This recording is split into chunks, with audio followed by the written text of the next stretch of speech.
All right, shalom, shalom. Shalom. We're the brothers of the great Millstone branch that represent the church out of Cleveland, Ohio. Before we get started, we're going to give all praise, honor, and glory to Yahweh, Ba'ashem, Yahushai, Ba'ashem, HaKadosh. double honors to the elders of great Millstone. Peace, love, blessings, and salutations to the Lord's elect, to the Akim that scattered abroad, the four corners of the earth that preach this truth with all truth and all sincerity, but most importantly, always with charity, man. And we're just about to go into this quick topic. It ain't going to be too long or long-winded about 70 AD and the history of our people getting chased out of Jerusalem by Titus and his sons, man. This is page 84 from Babylon to Timbuktu, the second paragraph. In the year 65 BC, the Roman armies under General Pompey captured Jerusalem. In 70 AD, General Vespasian and his son Titus put an end to the Jewish state. And this is history that you could actually Wikipedia or Google. You can even jump on YouTube, and this is the history that been hidden for centuries, man. That the Romans sacked Jerusalem and chased our people, which are the real Jays, because the Jays people that's in the land today got sacked in that land by a British mandate in 1948, man. You can ask Chat GPT, are these the real Jays? And it's gonna tell you no. And then you ask, well, is the real Jays scattered here in America? And it's gonna tell you yes. It says Titus put an end to the Jewish state with great slaughter. During this period of the military governors of Palestine, many outrages and atrocities were committed against the residue of the people. During the period from Pompey to Julius, it has been estimated that over 1 million Jews fled to Africa. So that's just more proof right there that the real Jays were dark-skinned people. Same when you go to the book of Exodus, how Moses was he passed for an Egyptian. Yeah. It says over 1 million Jews fled into Africa, fleeing from Roman persecution and slavery. Yeah. The slave markets were full of black Jewish slaves. Say that part again. The slave markets were full of black Jewish slaves. Man, we got all type of books and all type of references and artifacts that prove that the real Jays were dark-skinned people. Real quick, what's that? Jeremiah 14 and 2. This is the book of Jeremiah 14 and 2. Judah mourneth, and the gates thereof languish. So the subject matter is the Jews, the real Jews. And they languish, why? Because the leaders led them astray. Because the gates represent the leadership. They are black unto the ground. And when you go into that word black, it's quadar, which means dark skin. So the real Jews were dark skinned people. And the cry of Jerusalem is going up. That Luke 21. Yeah. This is Luke chapter 21 and verse 21. Then let them which are in Judea. Because we just read it out of the book. Now we're going to read it right out the scripts, man. Then let them which are in Judea flee to the mountains, and let them which are in the midst of it depart out. You want to speak on it? Yeah, So when we go into fleeing into the mountains, the book Babylon to Timbuktu illustrates it perfectly. Let's talk about the interiors of West Africa. And it says, and let them which are in the midst of it depart out. So the people who took heed to the warnings, from Yahushua, those are the people who left and fled. And the people who stayed, are part of the casualties that came as being a result of, the Jewish state being put to death, or the slaughter that we just read about in the Babylon of Timbuktu. It says, and let not them that are in the countries enter thereinto. Hey, and as a side note, it's somewhere else in Revelation, I can't think of exactly where, but it talks about how the Israelites was on eagle's wings, and that's going into the western shores of Africa, man. I think 12. And then predominantly leading us to be here in America, man. I got that. In Revelation 12 and 14, and to the woman were given 2 wings of a great eagle. What's that woman, man? The woman represents the nation of Israel. And those wings was a way to escape, man. That she might fly into the wilderness, into her place where she is nourished for a time and times and half a time. See, really, there is no escaping the judgment of Yahweh Shemi Al-Shah. That's it. Because that was representing deliverance, but guess what? It only delivered you into right into another captivity, into that wilderness. Babylon the Great, America. Okay? Well, go ahead and finish it up. It says, and half a time from the face of the serpent. Yeah, so she was nourished for a time and half the time from the face of the serpent.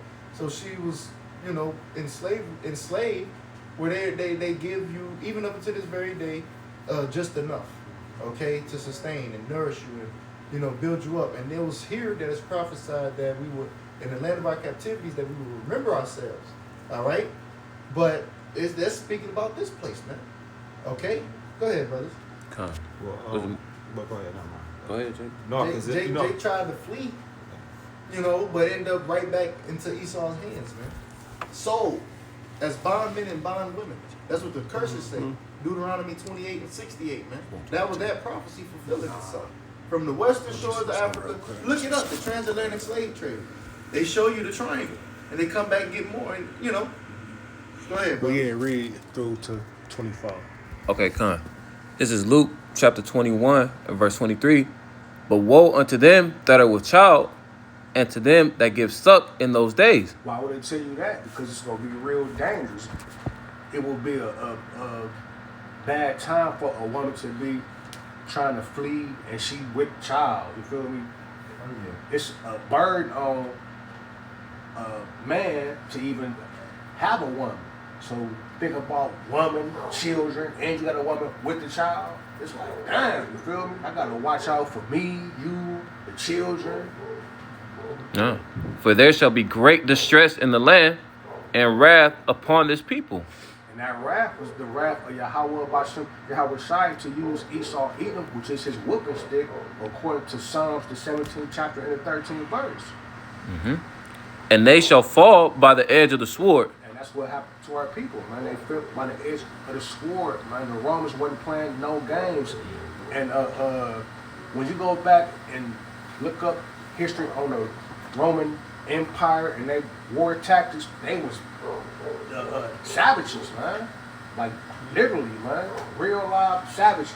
Put niggas down like they tactics. You can even go into the crucifixion. Like, man, these niggas was ill people, man. And that's in the law. Deuteronomy 28th chapter let us know that Yahweh Bashem Yahushua will send a nation of fierce countenance after us. And I wouldn't care about the old or the young. That's right. It says, and they shall fall by the edge of the sword. Salaki, Luke 21 and 24.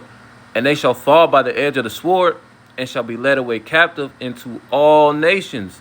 And that's why you got Israelites scattered abroad to this day.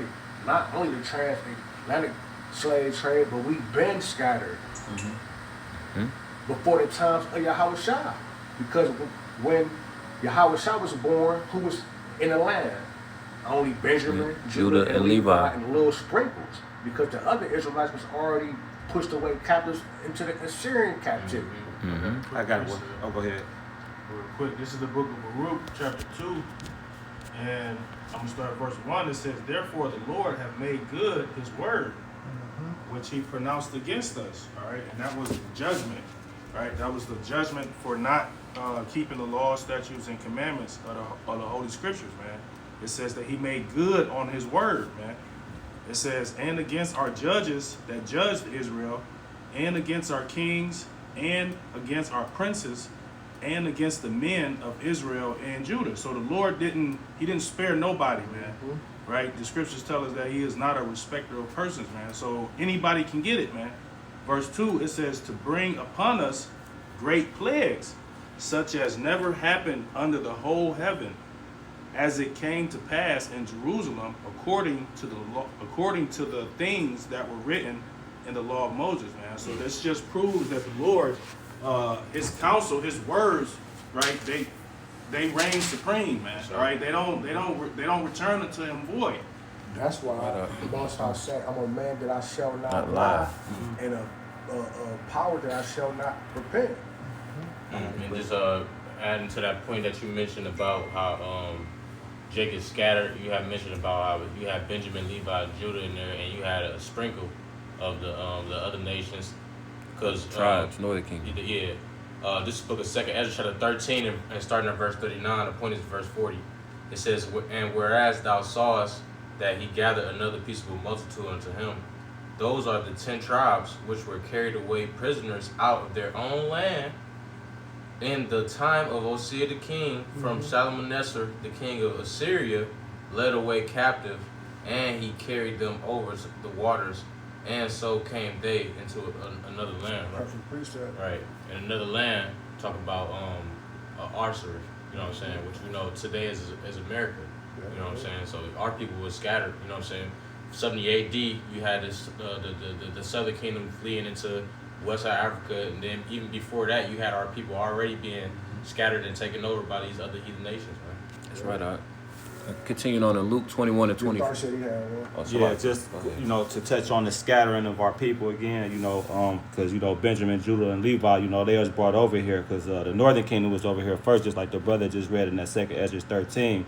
But this is Deuteronomy 28 and 68, and the Lord shall bring thee into Egypt again with ships, by the way whereof I spake unto thee. Do me one favor, because the brother made a point. He said it all was because of the disobedience. Get 15 and then jump back to Yep.